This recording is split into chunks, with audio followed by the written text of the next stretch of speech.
n'ayez pas peur et prenez votre envol vers la liberté et la lumière. Bonjour à toutes et à tous. Vidocq salue tous les lucides, libérés des conditionnements. Un philosophe a dit « Il y a ceux qui savent, ceux qui sont susceptibles de savoir en menant leur combat, et ceux représentant le reste. Que cela plaise ou non, c'est un fait, et l'histoire de l'humanité le prouve. Comme l'a dit ce même philosophe, l'être humain ne bouge pas tant que rien ne l'y oblige, d'où l'incurable égoïsme et les visées à court terme. Petit moujon, dormez bien, car à l'ère de l'information, l'ignorance est un choix. Mais avant d'entamer ce post-it, l'introduction habituelle s'impose. Ami, entends-tu le vol noir des corbeaux sur nos plaines? Ami, entends-tu les cris sourds du pays qu'on enchaîne?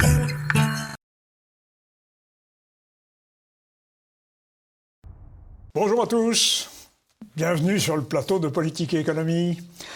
Chers téléspectateurs, aujourd'hui nous allons essayer de voir la crise ukrainienne depuis l'outre-Atlantique, c'est-à-dire depuis l'Amérique. Et nous allons le faire en compagnie de Georges Clément, qui connaît bien ce pays, qui s'y est rendu souvent, et qui est le président des amis de...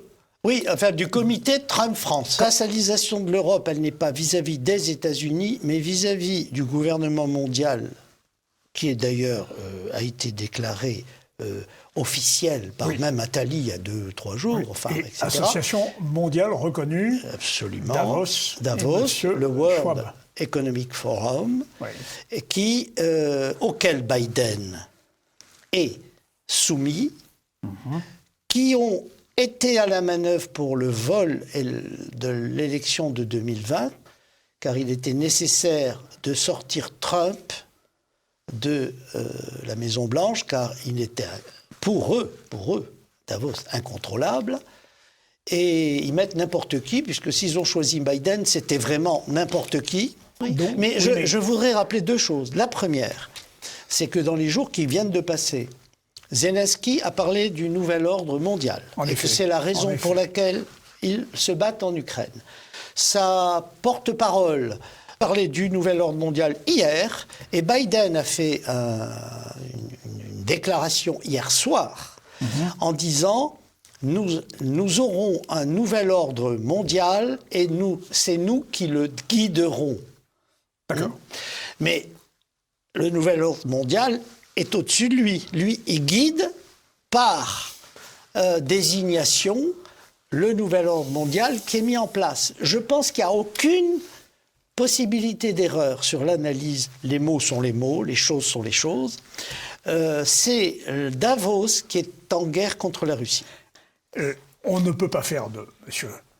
Klaus Schwab un leader mondial. Ah si, alors, je vais vous dire, il a plus d'étoffe que Biden et Macron réunis. Et je le vois même très bien habillé en Waffen-SS. Oui, alors ça... Non, mais je le pense vraiment. Il est allemand. Mais, oui, en effet. Hein, bon sang ne saurait mentir. Alors, et donc, en gros, à l'ouest, le nouvel ordre mondial, à l'est, une certaine conservation des valeurs qui ne sont pas celles de l'Occident. Pas une certaine. Une conservation certaine. L'esprit de Davos écrit dans son livre Le Great Reset, c'est pas des mots en l'air, sont des satellites, on va dire des sous-traitants, mais sur ordre, des corporates. Et ce sont les grandes sociétés qui sont souveraines. Le mot est écrit dans le Great Reset. Souveraine. Ça veut dire que elles font leurs lois à l'intérieur et le personnel n'est plus syndiqué. Et le personnel obéit, fait ce qu'on lui dit, à la place qu'il doit avoir et doit... voilà. Et c'est la fédération des corporates du monde qui va gouverner. Qui gouverne. Autrement dit, les entreprises vont emporter sur l'État. Parce que vous avez la Russie de l'Ouest, dont l'Ukraine avec Kiev est le berceau.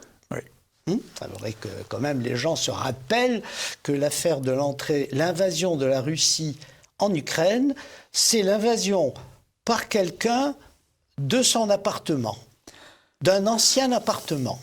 Oui. Mais attendez, la victime n'a pas toujours raison.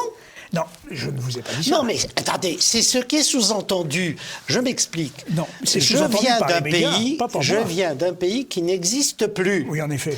Nous avons aussi eu des morts dans les rues, tirés à la mitrailleuse lourde par la gendarmerie française et au canon de 37 quand ils avaient les moyens de les sortir. Donc, je sais ce qu'est une guerre dans la rue. Ce qui n'est pas le cas, laissez-moi finir ma phrase, ce qui n'est pas le cas de la plupart des, je l'ai dire, gentils Européens nés bien après la guerre, n'ayant jamais, autre que des manifestations diverses et variées, vécu ce qu'est réellement le tragique de l'histoire. Alors à partir de là, la victime ne se plaint pas quand elle se bat. Elle ne se plaint pas. Nous ne nous plaignons que de l'agression de Français contre des Français, ce qui est totalement différent. Ah oui, alors, et dès lors qu'on en est là, on a les fruits d'un arbre pourri. Oui, absolument. Bien. Et, alors, voilà. Et mieux encore, oui. Ce qui est terrible, c'est qu'un pourri peut être transformé en héros. Oui. Et que le bouffon devient le roi. Attendez, le transforme en héros, 1, par la parole monopolisée, 2, par...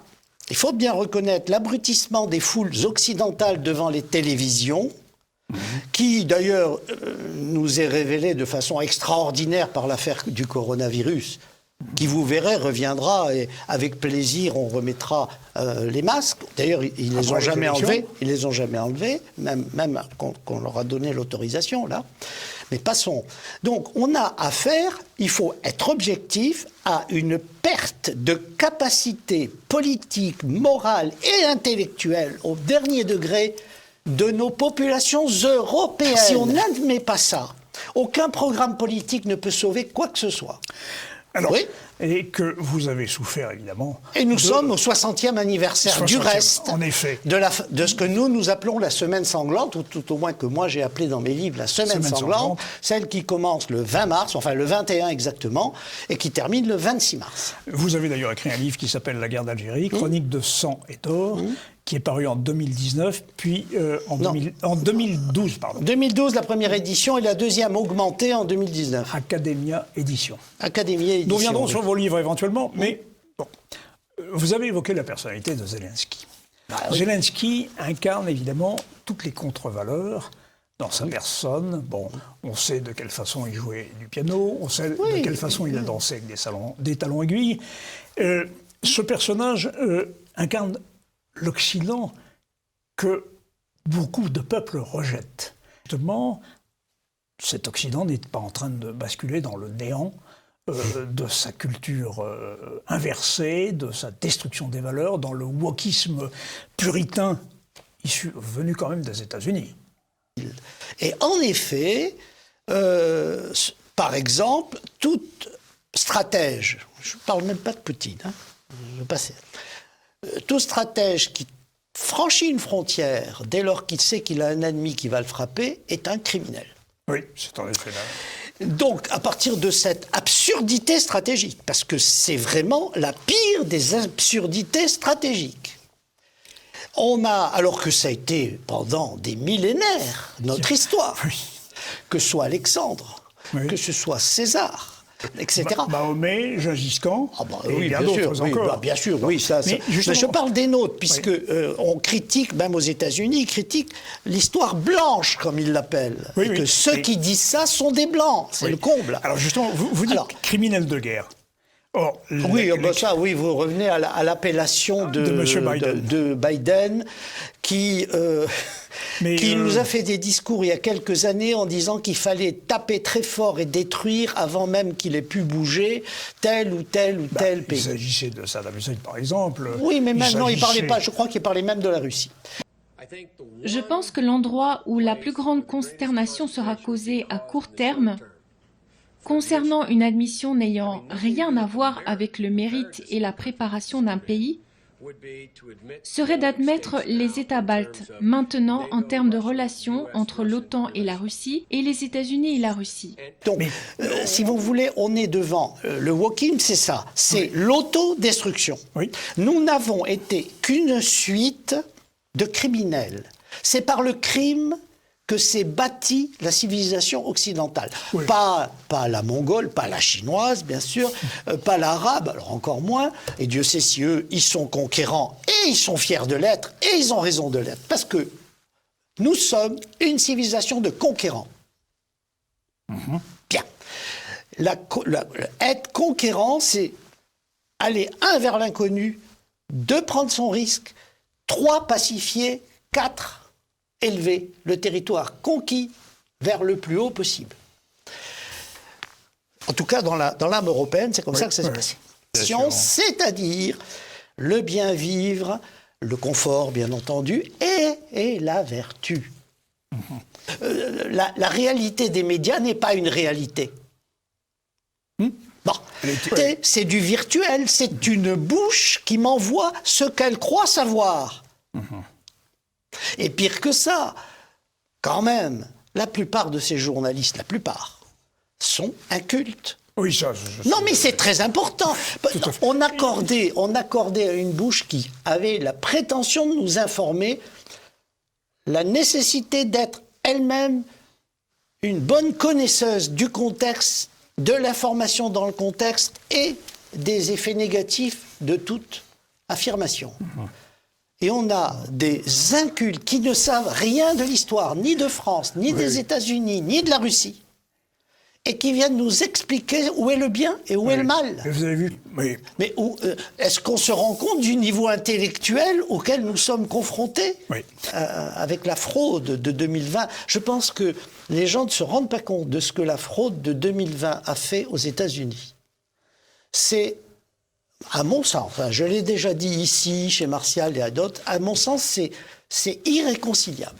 Nous avons mis en place, je pense, la plus large et la plus inclusive organisation de fraude électorale dans l'histoire de la politique américaine.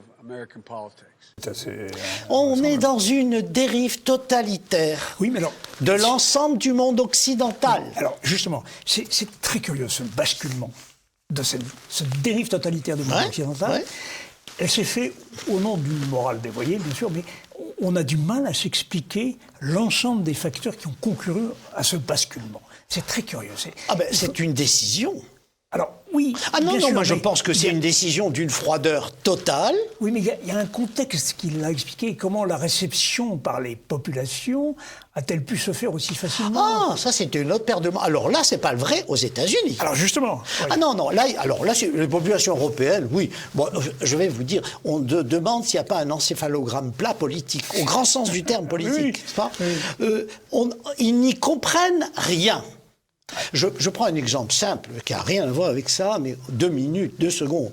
Il y a eu la levée provisoire de l'obligation du masque et du pass. Bon, le pass, n'en parlons pas, mais le masque. Dans les entreprises, c'est comme si rien ne s'était passé. Les patrons qui n'en ont pas le droit exigent le masque. Exigent. Ah oui. Et que font les employés qui, en d'autres temps, pour des obligations professionnelles réelles et nécessaires, pour les besoins techniques, s'insurger, manifester, se mettaient en grève, aller voir les prud'hommes, et bien là, non, c'est la loi, non ? J'ai dit non, c'est pas la loi. Donc, les Français ne savent plus ce qu'est une loi. Pour eux, un règlement d'entreprise, un arrêté municipal, c'est une loi. Une autorité dit, vous ferez ça, même si on a été informé que ce n'est pas obligatoire, on obéit. Bon. Donc, si vous revenez à nos histoires, allons-y. Aux États-Unis, il y a une différence avec nous. Il y en a plusieurs, mais il y en a 2. La première, c'est le second amendement. Le port des armes et le droit aux armes. Les Australiens ont abandonné leur droit de porter des armes. Voilà où ils en sont. En effet, une population qui est désarmée n'existe plus politiquement. Alors, l'affaire Biden est de très longue haleine. Hein. Bon, il y a eu 2 affaires Biden, si vous voulez. Oui, il y en a eu deux. Il y en a une qui concerne le père et une qui concerne le fils, mais avec parti lié. Voilà. Alors, le contexte, il y avait à ce moment-là en Ukraine, c'est Porochenko encore, hein, oui. Donc on est encore avant Zelensky. Avant Zelensky. En Ukraine, il y avait un procureur qui avait été nommé et qui faisait un travail anticorruption sérieux. Ce procureur s'était intéressé de très près à la société Burisma, je reviendrai tout à l'heure, et dans laquelle justement Hunter Biden avait trouvé un poste. Hunter, c'est le fils de Biden. Le fils avait trouvé un poste. Enfin, on lui avait offert un poste au conseil d'administration à $80 000 par mois. Et bien sûr, ce procureur enquêtait sur de la corruption. Bon, Biden, vice-président, attention, ès-qualité, est sur le podium et dit de façon très détendue, j'ai téléphoné à ce son of a bitch, fils de pute. Il parlait du Porochenko. De Porochenko, d'accord. Que je suis là avec un crédit de $1 milliard, c'est bien $1 milliard, hein, c'est sûr, de dollars à lui offrir, enfin, alors, qui a été voté. Hein. Dans 6 heures, si dans 6 heures, il n'est pas, ce procureur, viré, je repars avec le crédit de $1 milliard. I said, I'm telling you, you're not getting $1 billion. I said, you're not getting $1 billion. I'm going to be leaving here, and I think it was, 6 hours? I looked, I said, I'm leaving in 6 hours. If the prosecutor's not fired, you're not getting the money. Well, son of a bitch. Got fired. And they put in place someone who was solid. C'est-à-dire que c'est extraordinaire. Voilà le vice-président qui se fait le propriétaire $1 milliard de crédit du contribuable américain. Et c'est public. On a la vidéo. Rien ne s'est passé. Donc, maintenant, le fils, j'en ai parlé, il a été donc mis au conseil d'administration de Burisma, qui est un oligarque ukrainien qui a pris possession d'une grosse société et qui a pris le fils du vice-président des États-Unis, ce qui lui permet d'avoir tout un tas d'avantages et d'informations. Ça, c'est un premier appel. La deuxième affaire, c'est quand même ces exhibitions. Oui. Parfaitement sexuelles, on va dire, oui. Mais en même temps de drogués, de stupéfiants, qui circulent et qui montrent un délabrement au dernier degré. Dernière affaire, et plus grave, la Chine. Voilà, la Chine est dans l'affaire. Où là, ils ont reçu d'un officiel chinois, j'ai plus le nom en tête. 31 millions de dollars. Voilà. Le chiffre, c'est plusieurs dizaines de millions de dollars. C'est Fox News qui donne l'information. Oui. Et le journaliste est Peter Schweizer. Oui. Voilà. Donc, ça, ce qui prouve, c'est extraordinaire, que là encore, il a monnayé sa position et donc il a obéré la politique étrangère américaine. Quand même. Ouais. Ça va loin. Bon, donc les affaires Biden sont innombrables, auxquelles on peut rajouter un certain nombre d'autres affaires, mais qui sont plus du domaine sexuel ou du harcèlement, mais qui, à la limite, à côté de ça, n'ont pas une importance politique aussi considérable. On est devant une mafia criminelle qu'on appelle les démocrates, qui, comme les grands mafieux américains, Lucky Luciani, etc.,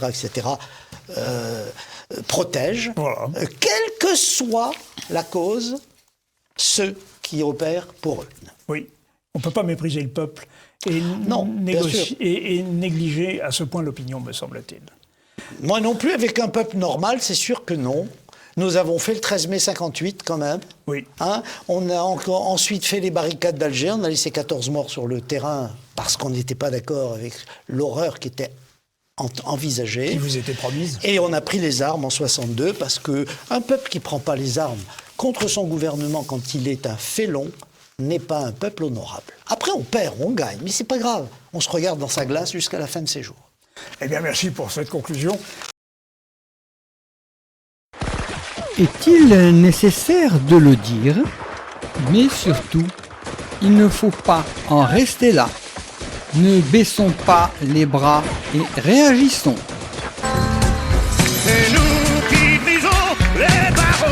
des prisons.